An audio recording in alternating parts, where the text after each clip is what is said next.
everyone. Welcome to the Deep Drop. This is a fishing podcast with me, Luke McCredden, and this guy, Adam Ring, adds. It's not like your average show. We mix it up. We ask some questions. We try and answer some. We take them in all sorts of weird and wonderful directions. And we just have a bit of fun. That's what it's all about. Am I right? You're 100% right. And every now and then we need to bring someone in to try and make sense of anything that we're thinking, but also tell us a little bit about what they're up to. Yeah, and when you say every now and then, we should do it more. We should do it more because they're super interesting. Yeah. And Luke, you organised someone for tonight's pod. Yeah. She is a ridiculously keen angler. Yeah. And she has caught some unbelievable fish. Well, ridiculously keen, but ridiculously capable. I mean, the results speak for themselves. But I think with the conversation we had with Kate, Adam, I probably didn't even realise how crazy she was as far as fishing goes. Well, she specialises in possibly, in a good way, by the way, one of the hardest forms. Yes. One of the hardest forms of fishing. So we're talking of temperatures anywhere between -5 and 5 degrees. Yeah. Pitch black in the night, fishing for Murray Cod. It's a brutal form of fishing. Yeah. And Kate froths on it. Yeah. And smashes it. But not, because of the hard work and the just that. Oh, the hours! She's put in. I was fatigued while talking to her. I'm just like I'm getting worn out just hearing the processes and the amount, the effort. And listen, we'll get to it because I think it's just going to sound better coming from Kate's mouth than ours because there's some epic stories in there as well. But this is a form of fishing that's not for the faint-hearted. It's not. The winter fishery for Murray Cod, it's as popular as it's ever been. We've got a legitimate world-class fishery right here in Victoria and with fish that are, again, I'm going to leave it, jump into the episode and have a listen, but the PB, I can't even wrap my head around it. So, Adam, you and I will probably never be able to talk about cod fishing the same after this, so hope everyone enjoys it. Have a listen. This is Kate Norman.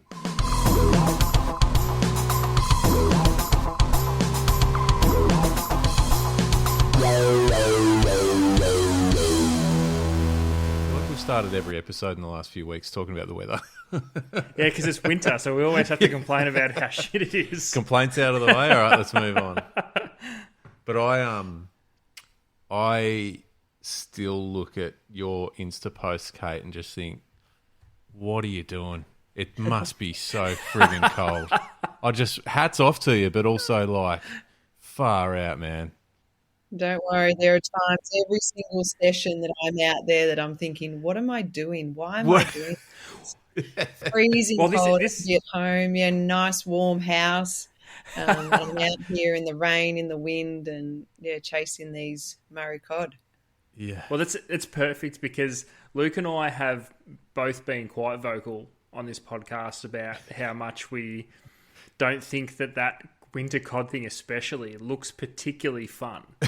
But when I'd love to know, what was it that got you there, Kate? Because I feel as though the cod thing in the winter especially is fairly new. I know it's been going for a little while now, but go back...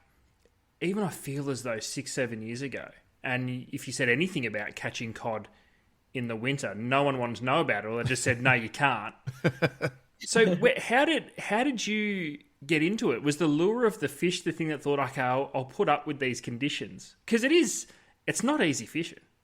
Yeah, it definitely that lure of the fish, and all it takes, like I've said to friends before when we've been out there, you can be out there for hours and all it is that one hit or that one near miss, and that's enough. You'll sit out there for another 8-10 hours or another few nights or whatever it takes. All it takes is that tiny little bit of excitement, and it's all worthwhile.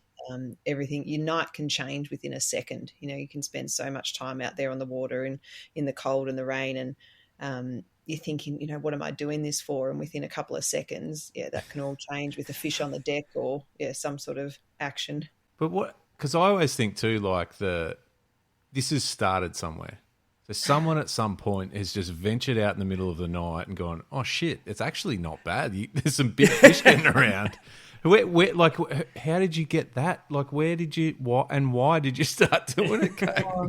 I think we started mainly fishing during the day at Eildon, and then I don't even know, like we'd mainly fish sort of the sunset and sunrise, and that was great. But then if you fish the sunset, then you tend to stay out later and later, and next minute it sort of got to the point that we were sort of fishing till 11 o'clock, midnight, sometimes 2 a.m, depending what we were doing. And then it got to the stage that was when we were catching all of these fish. So then, we sort of changed our style a little bit and we're spending more time during the night, not just, sunset and sunrise. And that's how we sort of adapted that. And it just worked. Like that's when the big fish were up and about and feeding, and it was quite successful. Does the whole setup change now, as in for you it's like you're not even actually starting till after dark? Like is it even a thing now where you'll just put in at maybe an hour on sunset because it's still seemingly like a good bite time? Yeah, it depends what I'm doing. If we're there, if we get the chance to go to Lake Eildon for a few nights, we tend to now pick the times that we're out on the water, where we used to just any minute that we had the opportunity to be out in the water, you'd be there, where now I'm trying to be a bit smarter, and also having a young family, a 2-year-old as well, I'm trying to maximise the time that I spend on the water, but also time that we spend with a family as well. So it's sort of that juggle where if you're not trying to do that, it doesn't matter. You can spend the entire day and fish into the night, and, there's not anything else that you're trying to spend time or share your time with. Where at the moment, a lot of the time, especially if I go up to Alexandra to see my family, it works really well. We see mum and dad. Heidi gets to spend time with her grandparents. We have a beautiful dinner, and the sun goes down. I put Heidi to bed at about 7:30, and then at about 8 o'clock I'll get out on the water, and even just for a few hours. So it actually fits in well with our family life as well. So I just make the most of that. That's nuts. I love it. I remember talking to you a while back, and I'd love you to share even just with, I suppose, because we've got some listeners in, Tassie and WA that don't necessarily have the cod fisheries and understand the draw that it has. But I remember you telling me that you used to basically more or less tag team when you had sort of a young baby that you needed to be up with throughout the night, with you and your partner just going, all right, I'm out for a couple of hours, then come back in. You can go for a fish for a couple of hours.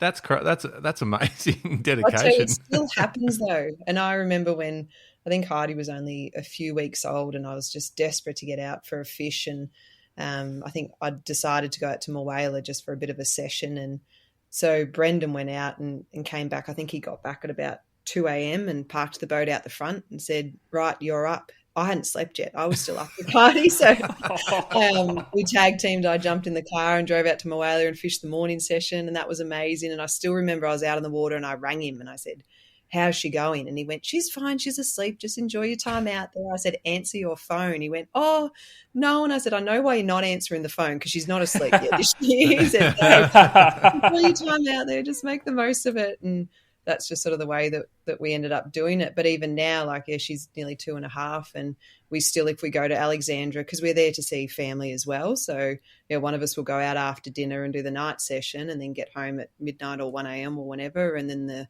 alarm will go off at 2 or 3, and then the other person will go out and fish the morning session. So we still do the tag team, and that just works. We do fish together when we get the opportunity, but majority of the stuff that we do is on our own. All I'm hearing is that winter cod fishing is an actual lifestyle. Yeah. You don't just duck out for a couple of 100%, yeah. It's and all it takes is a few good sessions, or even I say that in a few bad sessions. You're always then trying to think, what could I have done differently, or what could I learn from that session? So you're then trying to get out again. Like if I have sessions that, something goes wrong, or I've lost a fish or something, the first thing that I'm thinking of is, when can I possibly get out there again and have another crack or do something a little bit differently? So 100%, it's addictive. And I think because it is so much effort, because it is freezing cold, it's miserable out there, it's not enjoyable. as in the weather, but it definitely is when you're catching the fish that, you know, we're chasing at places like at Lake Eildon. Like that's, they're next level. They're amazing. Proper. I got to ask just straight off the bat, what's your PB? It's a 130 from Lake Eildon. Oh, stop it! Fuck. Like that's I mean that's a fair lump of fish. Like that. Is that a recent fish, Kate? Yeah, I think that was in January or February, so it was recent. And I don't have any good photos of it. That was another story. And we do it for the fun. Get a few photos and the fish goes back. That's what I enjoy doing. But I'd had some issues with my phone taking photos, and I tried a different technique where my technique is normally pretty fast. I'd take a few quick photos and put the fish back, where this one I'd put the camera the opposite way and thought that I had it all set up. And in the end, I thought I recorded video and lots of photos, and all I got was this one slow-mo of me putting the fish back. And that was it. And because the fish was so big, I put it on the mat, and I already had my camera all set up, and I looked and went, no, I'll get a photo later of it on the mat. It's fine. Like, it's okay. And then completely forgot. So I didn't even get a photo of it on the mat, to be honest, which Brendan will not let me live it down. So he then beat me with, I think he got a 131.5. But yeah, to this day, it's like, at least I got a photo of it on the brag mat. If you don't have a photo on the brag mat, it doesn't count. So yeah, I definitely did get that 130, but supposedly it doesn't count because I didn't get a photo on the mat. So That's brutal. It doesn't count. It's the old, if you don't weigh it, don't say it type thing. Yeah. 100%. So I think I'll be honest, there were tears when I checked my phone and saw the photos that I got, and I went, that was a PB, that was a fish of a lifetime. But at the end of the day, yeah, it's still the thrill that I got out of that, and the fight that fish put up. Like, it was amazing. I'll never forget that. But yeah, a brag mat photo would have been nice, but it's fine. It's just bragging rights. Just on that, can you explain the fight of a 1.30 metre cod? Because for me, and by the way, just straight off the bat, now listeners will know this, Adam and I, A, couldn't catch a cod to save our life. B, don't really do it. And C, I think both of our PBs combined isn't even half of a 1.30 metre. Yeah, that's right. but so I guess for us, but also, you know, anyone listening, like, that's not only a long fish in length, but it's firstly, what would it weigh if you can just ballpark, and then B, what is that fight like? Yeah, that fish, we do have a weigh system, but to be honest, I probably would have struggled to get it into the weigh system and get an accurate weight on it. It was quite heavy and difficult to sort of maneuver, so I just I thought I took a photo and then put it straight back. But I would predict a fish like that 130, it was pretty fat. It was probably maybe an 80-pound fish. We talk about, you know, the goal is 100-pound cod. I don't think that I've gotten close to that, but they're definitely out there. But they're still, like, they're massive. They're heavy, heavy fish. And people talk about Murray cod and how they fight. They're all different. Like, some fish, they will hit hard and they won't fight as hard as you're sort of predicting. Sometimes a smaller fish will actually fight harder than the bigger fish, but then you'll get a surprise. That 130 fought the entire way, and even when I almost got it to the surface, it was still fighting. So all Murray cod are different. It's not necessarily the smaller or the bigger ones that fight harder, but yeah, this one in particular hit hard and fought really well. It's not. I'm just trying to fathom, like, an 80-pound fish I'm assuming there's probably timber around, and, you know, there's a few opportunities to lose it. Like, that's proper. But even just boating a fish of that size on your own. I struggled. That was probably, it is definitely the heaviest fish that I've ever caught, and it was an effort to lift up. We're lucky we've got really good, the net that we use is really good, so it makes it easier to lift it into the boat. And it's massive, so it's really big. It sits there, so once you've caught the fish, they're sitting completely submerged in the water, so it does give you time while they're sitting there sort of having a break. You can grab everything that you need. So when I lift the fish into the boat, it's really out of the water for a minimal time. And I normally even pull the hooks out when it's in the net in the water. So when you get it in the boat, it's just lift it in the boat, put it on the mat, grab a few photos, and straight back in the water. It's not out for a long time at all. Everything that I can do in the water, I can do with everything sort of sitting there. But having a really big net, like people laugh, they see the size of the net and go, oh, what are you chasing with that? But you get a big fish in it like that and it makes all the difference, and it's much better for the fish as well. If they laugh, you just show them photos of your Instagram account, Kate. That'll shut them up real quick. This is why I need a big net. Yeah, but yeah, definitely difficult to lift over the side when they're that heavy. And even I can't, like that fish, there was no way that I could stand and hold it up. I had to it was on the deck, I sat it on my knees and then just put it over the side again. I couldn't stand with that fish. So Brendan told me afterwards that maybe you should go to the gym and get a little bit stronger so you can lift those fish. If you're going to target fish like that, you should probably be stronger. So don't worry, I copped it from all angles. Yeah. I love the support in the family. It's go to the gym and do some lifting, and B, you didn't get a proper photo, so it doesn't exist. It doesn't count. He's just upset because I think his PB up to then was 127, and I'd beat him with the yellow belly and then beat him with the cod. But then, of course, he had to go out a couple of months later and just pick me by a couple of centimetres. So that was nice of you to let him get one. Yeah. Thought I should. But yeah, I'm back on the hunt now. I don't like him being on the top step for too long. So it's very competitive in this house, but also very supportive. It's works both ways. It's and I know that, you know, the style of fishing for cod over the years, and we've spoken about the trends and fashions that have come with it, have changed dramatically in, you know, the last decade from, you know, and there's still some very basic sort of methods, whether it's using a bit of cheese on the bank of a river or right up to the high-end sort of swim baits. And you know, what we was sort of referenced recently on an episode is that swim bait craze that really hit not too long ago. And with good reason. It's obviously a very effective way of catching cod. I feel like that's right up your alley. Is that predominantly what you're doing these days? Big swim baits, or have you changed it up even more recently? No, definitely big swim baits this time of year in particular. As it gets colder, especially at Lake Eildon, it's almost like it's crazy, but the bigger the better. Like you'd be surprised, you look at a lure and go, you know, that's crazy. But even these smaller fish are hitting, 10-inch lures and things like that. When if you look at the size of their mouth, like, it's crazy stuff. So yeah, definitely this time of the year, big swim baits are the go-to. It is crazy, but at the same time, when you look at even like recently, you know, again, a 10-inch mag draft, for example, it's not. I mean, there's plenty of trout kicking around that size, or there's plenty of, you know, stuff like that. And because we were talking about for things like, obviously for barra, they're really popular too. And big barras eating mullet and stuff that size, no problem. So it's kind of, I think the biggest surprise is more tying it on, like, and realizing, holy shit, I've got to cast this thing. Like, it's abnormal. All we're used to seeing is, you know, a 5 or a 6-inch lure, and, you know, in general. So it's probably just a mental thing too. Like, do you remember when you first started tying on big lures to cast around, and was that something you had to get used to?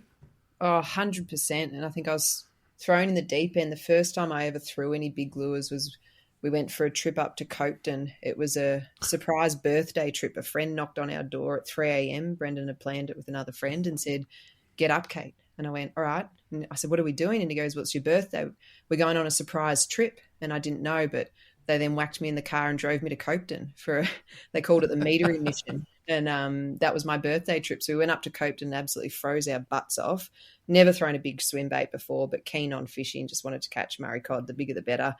And I remember being out there because we didn't get there till late. It was dark, and I'm casting this massive lure that I've never used anything that big before. I bird's nest a couple of times and then sort of got the hang of it. But yeah, we cast those lures all day, all night. And it was a pretty big eye opener for me, but it's addictive. Like it really sort of sparked that love for it. And no, I didn't get a metery that trip, which was a bit disappointing, but I definitely dropped one on the last morning that was probably that birthday fish that I was chasing, but that's another story. I learned pretty quickly how hard you have to set the hooks in these fish, and I did not set them hard enough at all, and paid for that. But yeah, that was the first trip that really started using those big swim baits. And I remember just looking at them and just thinking that's crazy stuff, but they work. And I think if people comment on the size of my net, sometimes I've even been fishing and I've heard people actually say, have a look at the size of the lure that chick's throwing. Like, yeah, they would. Well, Kate, there's a couple of things that you said there that's piqued my interest a little bit. And one is just the effort it takes to put in hour after hour with an outfit that's realistically designed to be casting anywhere between 4 and 6 ounces of lure. That's, if you've got to put in what cod commonly known as the fish of 1,000 casts. If you've got to put in 1,000 casts with a combo that's designed to throw something that weighs up to 6 ounces, you got to be hammered by the time you even get a bite. 100%. And that's what I learned this trip. That first trip to Copedon. Like, we were fishing maybe once a month or so. We'd get out to the water, and then I think we spent 4 days up there, and we didn't just fish the bite windows. We fished as hard as we possibly could. So we got there. I think we're on the water at 9 o'clock at night. We fished through until 3 a.m. We went back to the cabin. We slept for 2 hours, got up again. Like, we were sleeping for 2-hour windows and just fishing for 10, 12 hours at a time. We didn't care. We're just on the water, just trying to catch these fish and trying to work out this dam. So looking back, like, now I'm trying to be not smarter, but yeah, I suppose trying to maximize the chance of me catching a fish in the time that I'm spending on the water. But yeah, back then, like, I hadn't cast a lure that size, so to cast again and again and again. My arms were sore, my wrists were sore, my fingers had all cramped up. I had blisters from casting and using a reel. It's great. It's fantastic. But it is. Do you wear? Well, you probably wear gloves for the warmth factor, but do you wear gloves purely for casting based on that? No, I don't. And I've tried a few different types of gloves, and I personally can't find gloves that I can cast well with. I've normally got a set of gloves in the boat. If I'm having a bit of a break, I'll put them on. But no, I'm the crazy one in the boat that never has any gloves on. Everyone else normally does. I think Brendan only wears one glove, or he can fish with gloves, but I just can't do it. Gloves are questionable, Kate. Gloves. I respect that decision not to wear gloves. Well, I think times when it's that cold and I can't move my fingers. No, that's fair too. Yeah. That would sting, man. That would sting after all in that temperature. It just sounds like you're a sucker for punishment, to be honest. Oh, yeah, I suppose you could say that. And I hate making mistakes. So if I have gloves on and I do make a mistake, I think if you had to just blame it on the gloves. Yeah, not have the gloves on, that wouldn't have happened. So no, I'm the smart one out there with no gloves on. But I definitely have them in, or try and have them in the boat. It's brilliant, and I love it. And we don't get to catch up very often. I think I'll see you at the tackle show every now and then, and we'll. But I think and especially, as I said, from someone who doesn't do this at all, hearing the dedication, but also just about the fishery, it's fascinating. I think because it has become world class, this particular fishery, because it's obviously a native species, but also just the way you go about catching them. I'm blown away by it. It's up there, and I know you do a bit of barra fishing as well. Do you think, I don't know what the question is here, but it's kind of like what's become more iconic in a way as far as modern tackle? Because and you can never knock barra, and you can never knock what they've done for the Australian fishery, because it is so iconic and unique. But is there something about the cod fishing now that has kind of pushed it up above what barra once was or is? I'm going to be very careful here, and I'm not going to choose sides. But I think, I think especially in the last sort of 3 to 5 years in particular, and places like Lake Eildon, I think Murray Cod fishing has lifted to that next level, just with the calibre of fish that have been caught and the popularity of that lake. Like, we've had friends come from Queensland, New South Wales, and drive past really good lakes and dams just to come to Lake Eildon just to catch those fish. But saying that, barra in there. By the way, you can choose sides. We don't judge. No, we encourage just going all in on something, even if it's wrong. I think my heart has to always be Murray Cod, but saying that these last couple of trips that I've done to chase barra, and not that I have a huge amount of experience at all chasing barra, I'm still learning, but they're a fantastic type of fish to be chasing as well. So I'll sit on the fence for that. That's fair. We'll allow that. But you actually, I mean, I think you probably fished what was one of the better barra seasons in recent years, I think, from all accounts, from everyone I know that headed up there over the last month or so. It was pretty epic. Did you get some big fish? Yeah, we did. We had a trip planned. A friend had organised it sort of the middle or the start of April, and we went up there for the week fishing, and we fished pretty hard. It was fantastic. We had, I think, 9 people, 3 boats, and ended up doing really well. And then got home, and we had a friend that missed out on that trip. He was actually overseas at the time, so I was lucky enough. He was talking to Brendan and sort of said, look, I'm really upset I missed out on the trip. And Brendan said, all I'm hearing from Kate is how good it was and that she wants to go back. And the friend said, I'll go back with her. So that sort of led from one thing to another. And within 3 weeks, I was on a plane and back up there. So I wasn't going to say no to that opportunity. And then that second session, the fishing was completely different. I think we were a little bit early for the runoff the first session that we're up there, and the second session it was really, really good. Awesome fish, and not just the size of fish, just the numbers as well. Like the fishing was just phenomenal, and it's the complete opposite to what I'm used to down here. Like you're fishing during the day, it's beautiful, it's hot, it's sunny, it's amazing. Like I really, really enjoyed it. I can see why you wanted to go back. Yeah, definitely. So, loving it. And as I said, still learning. And even from the first to the second trip, tried a few different things that ended up working, and, learning every time that we're out on the water, but really, really enjoyed it. And, I don't think that you can compare them to Murray Cod. They're just such a different species. But just for me, being out there in the sun and trying something different, and, the lakes and impoundments that I'm normally fishing, completely different. You get up there and it's just a whole nother kettle of fish, like you're talking about tides and currents and everything else, and trying to read that and pick where the fish are. And, it was great. A big challenge, but a lot of fun. So you said you made a few adjustments from first trip to second trip. See, I love this sort of stuff, Kate. When an angler can go on a trip, whether it be travelling up north of Barra, whether it's fishing their local waters for Murray Cod, whether it's fishing in the bay for calamari and whiting, where you can identify things as you go, and just paying attention can show so many things you'd never have thought of. What were some of those adjustments that you had to make from trip 1 to trip 2? Because sometimes just a little bit more runoff can mean anything, but sometimes it's just a different train of thought that can lead to decent results. What did you have to change?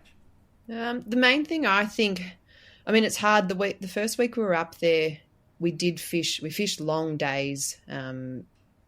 It was a really big week, and I think you sort of just get stuck on doing what you initially planned to do, where sometimes just having that time to stop to think about what worked, what didn't work. Maybe we should have tried this area or tried this or tried this technique. I think having that time to go home and rethink helped me. And one of the main things, and as I spoke to a lot of people and sort of got a lot of advice there, and tried a few of my own things as well. One of the main things I found, though, is the first trip, I probably stuck to certain areas for too long when I should have been more focused on chasing where the fish were actually going to be, or not where I thought they should be. So I wasted a lot of time in areas that probably didn't produce as many fish, where the second trip I'd sort of go, look, they're not here, let's try here, yep, there they are, and try and actually chase and predict more where they are at the time, which we ended up pulling off a few times for some really good fish, where the first trip we hadn't done a lot of it before. It was a lot of guesswork, where the second one I sort of probably had more of a plan each day, looking at the tides, working out where I wanted to fish and where I wanted to be at certain times.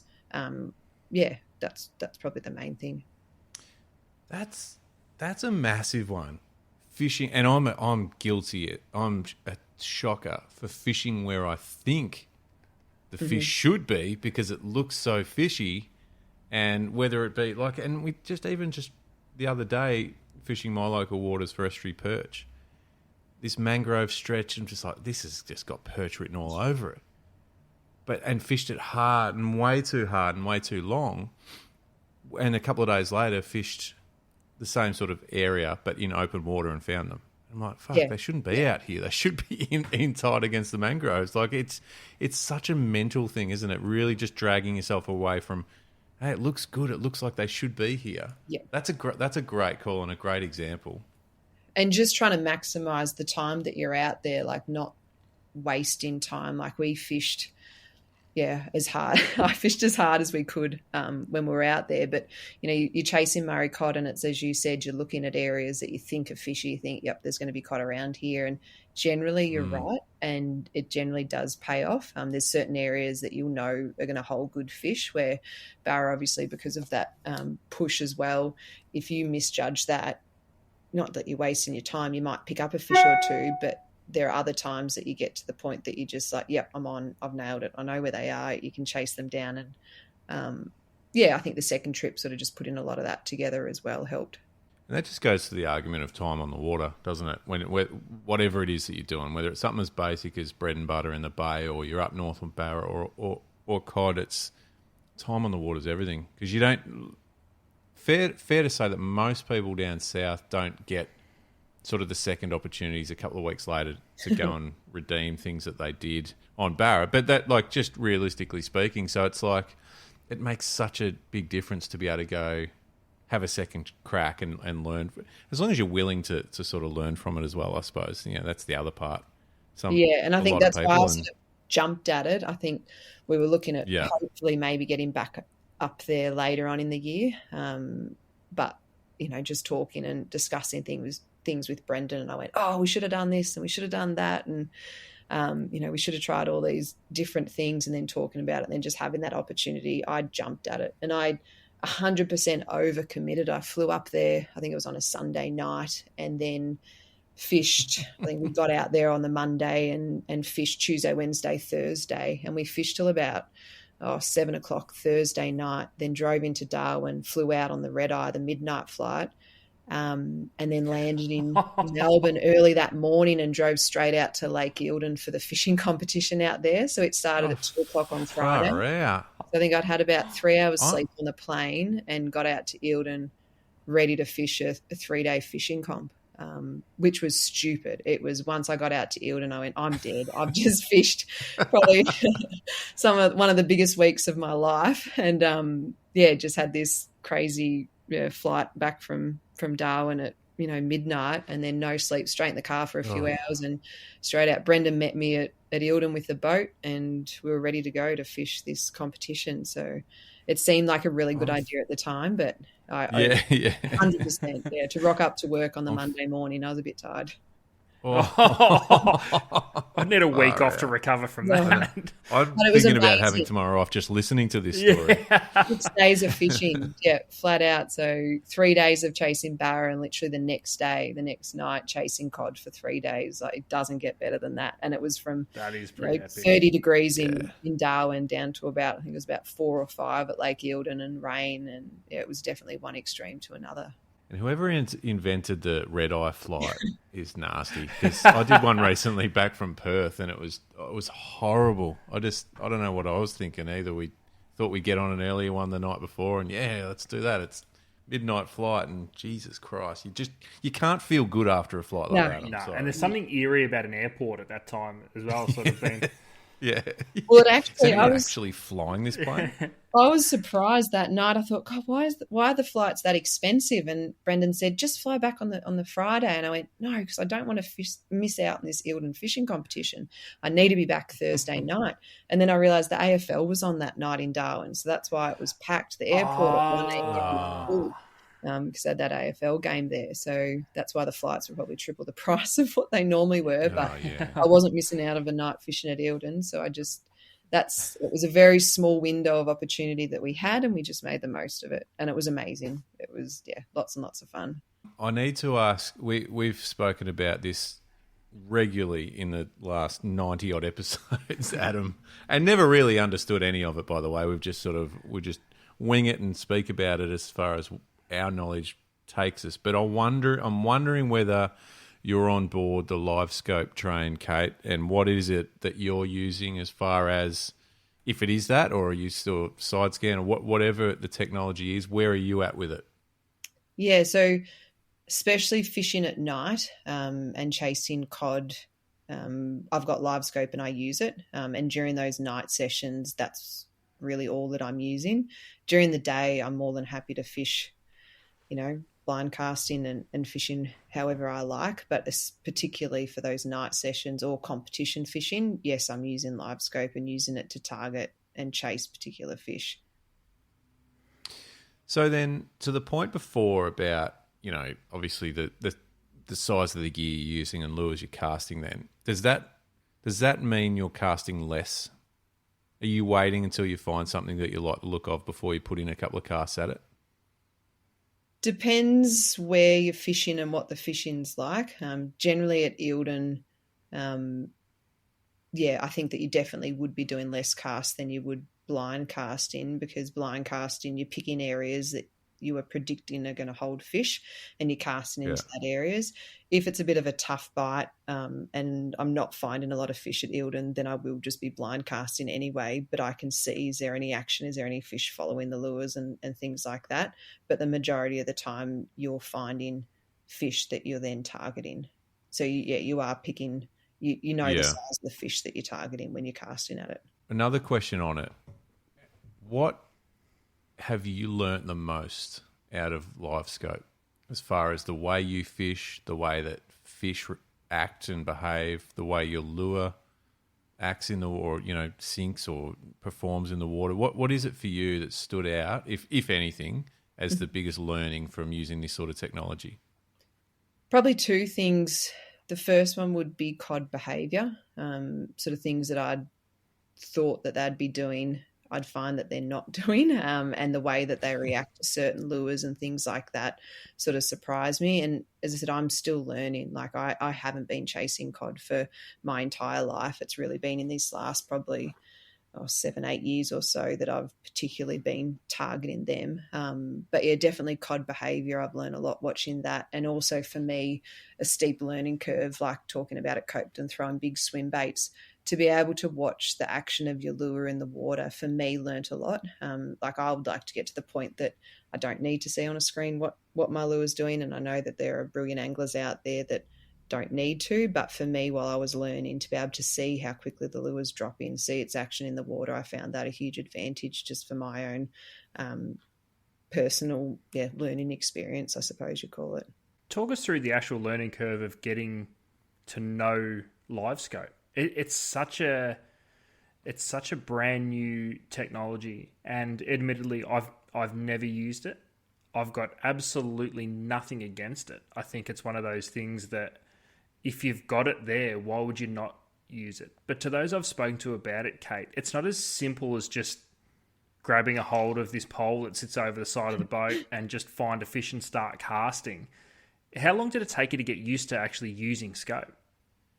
I think, to be honest, all up, it would have been 6 or 12 months until I felt I was confident using it to consistently target fish. And I think that's the key thing that people don't seem to realise. Like, this probably sounds really horrible, but anyone can put live scope in their boat and find a certain fish and cast roughly in the area of the fish and catch the fish. There are certain fish that will eat anything.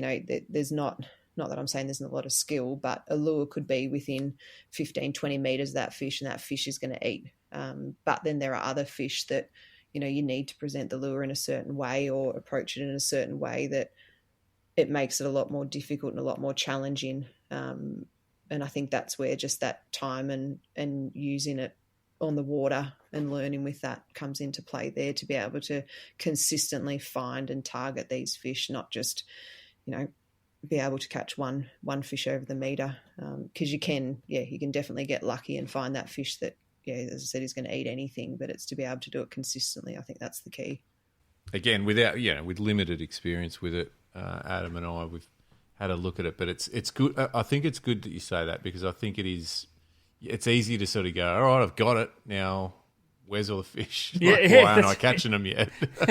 But yeah, so you're fishing tournaments and competitions with it and stuff. Is there any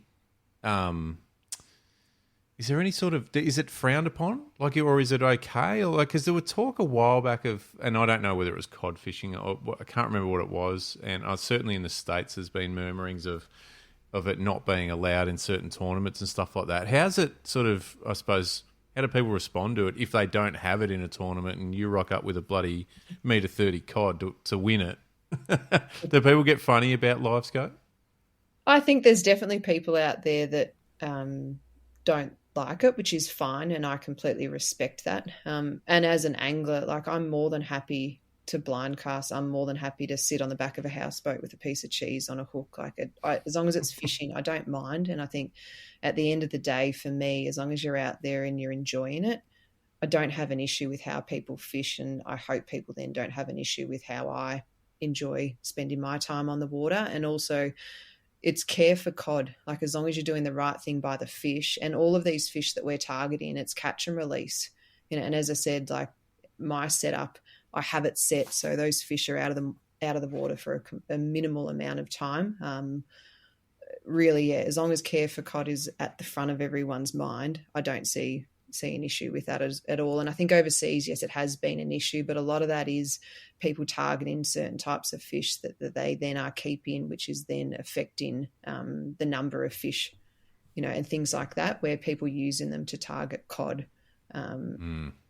Yeah, I don't see an issue with it if it's done in the right way, but I think there are quite a lot of people that are quite opinionated about it, and that's fine. But in comps, there are competitions out there that don't allow live scope, and that's fine. But the majority of the bigger comps around Australia, especially for cod, yellow belly and stuff like that, I would presume all of the boats out there have it. And, you know, and they have at least one screen. A lot now have two screens. They'll have one at the front of the boat, then they'll have one at the back of the boat as well. Like, it's next level. So if you don't have it and you're entering these big competitions, you're behind. Electronics are quickly creeping up to be worth more than the hull that you're standing in, I think. So, 100%. It's crazy. I think, yeah, very easily that would happen. But it's a tool, right? It's part of it now. It's not even just a nice to have. It's kind of like it's become an extension of the rod and reel, really, isn't it? I mean, for so many people, many fisheries. That's why I've got no issue with it. I mean, sounders were probably exactly the same. I remember when we first saw side imaging and then 360, and then you sort of thought, okay, well, the fish don't really stand a chance. But it's kind of not really the case. Because, Kate, how many times have you watched a cod on live and it not eat? Regardless of how you present a lure, how many lure changes you want to throw at it, they don't just eat because you can find them. They still have moods. They're still affected by barometer. They're still affected by water temperature, time of year, anything you can think of. And I think the reason why it is so controversial is because not everyone's got it. That's kind of just where it sits. FOMO. And I think as well. Classic. Yeah, and I understand as well, back 5, 7, probably more years ago, you might see 1 metre plus cod caught every 3 months, 6 months on social media, where now it's every day you're seeing a metre plus cod caught. So the people that were doing it back then, which I have a lot of respect for them, these ones that are blind casting these massive cod, that's fantastic. I think a lot of those people are then upset because now these metre plus cod are getting caught more frequently.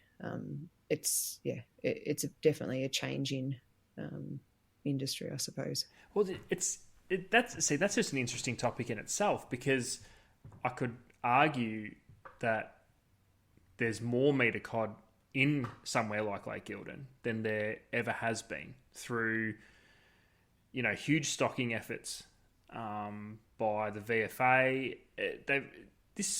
The fishery that we have at Lake Eildon, that's by design. It was supposed to be, and they made a conscious decision, however long ago it was, to turn it into a trophy cod fishery. So you're saying it's not just the technology? Well, it's kind of everything, and this is why I don't particularly understand those that want to sit down and have a crack at anyone using live scope. The fishery is unbelievable, and it's kind of hitting its peak now. there wasn't this many metre cod in Lake Eildon 10 years ago. Yeah. Or I don't believe there was. Yeah, I think Eildon in particular is thing. definitely fishing better now than it ever has. I think I probably get frustrated by people that judge what I do, and I get a lot of comments of sort of, 7 years ago, her PB was 85 centimetres. Do you know what? A PB of 85 centimetres is amazing. Like, I was thrilled with that. It's an awesome fish.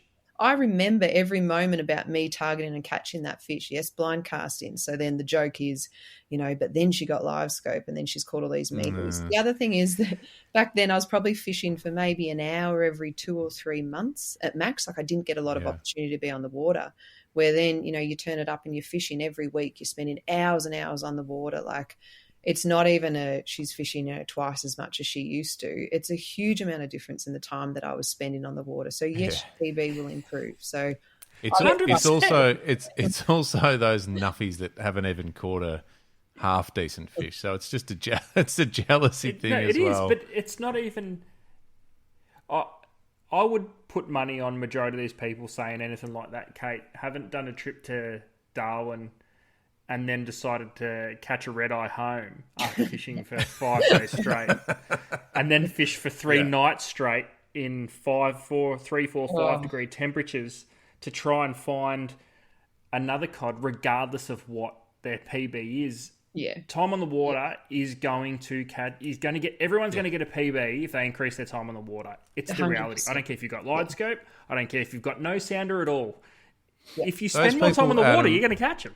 Yes. Adam, those people are a bit like you when you talk about fly fishing. Correct. You're shit at it, so you bag them. 100%.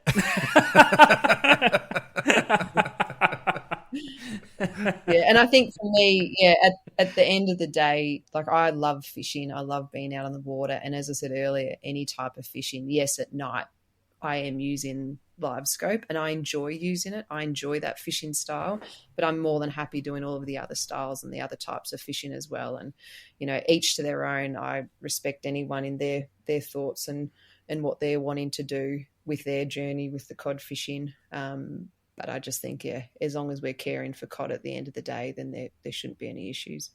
Absolutely. Love that. Yeah. Hey, Ads, I'm gonna throw some questions at Kate it's become a bit of a tradition now. We did recently with a couple of other guests. And I just think we'll keep it going. Hey, questions can come and go, Ads, by the way. So these are sort of the staple, but I think, if we need to throw a new one in here and there, so be it. Yeah, definitely. I'm all for it. But Kate, these are kind of things have come up on this podcast over the journey that, are just sometimes are just weird and stupid questions, but others are kind of, they really get you thinking. And the first one I'm going to, and so I thought I'm going to, no, it's not bad. It's not too bad. It's not too bad. It's not too bad. I don't know what he's going to ask you, Kate. I'm just as interested as what you are right now.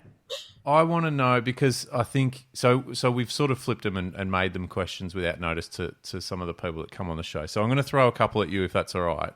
Relax, it's fine. You'll be fine. Yeah. The first one I genuinely am fascinated in. I know that you are pretty obviously passionate about your gear that you're using, from rod, reel to lure, line, electronics. The question that's come up in the past on the show is, what's more important to you, the rod or the reel? Oh. Good answer. and that's the answer everyone's had. I would say the fishing that I do, it would have to be the reel, because I've picked reels that particularly have a huge amount of drag. And when you're chasing fish, over a metre in the size that they are at Lake Eildon, especially if you are chasing them in the sticks, drag is really important. And those 13 fishing A3 and TX3 have a phenomenal amount of drag. So I would say reel. Well, Luke, that's the best answer we've heard on the rod and reel thing straight away. Just saying.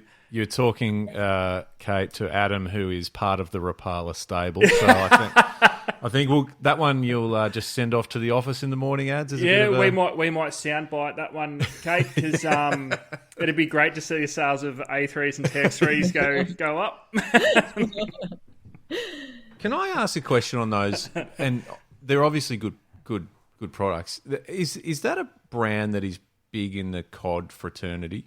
Like, it's a obviously the bait cast thing is Barra and Cotter, but that, because it's obviously the lighter models that,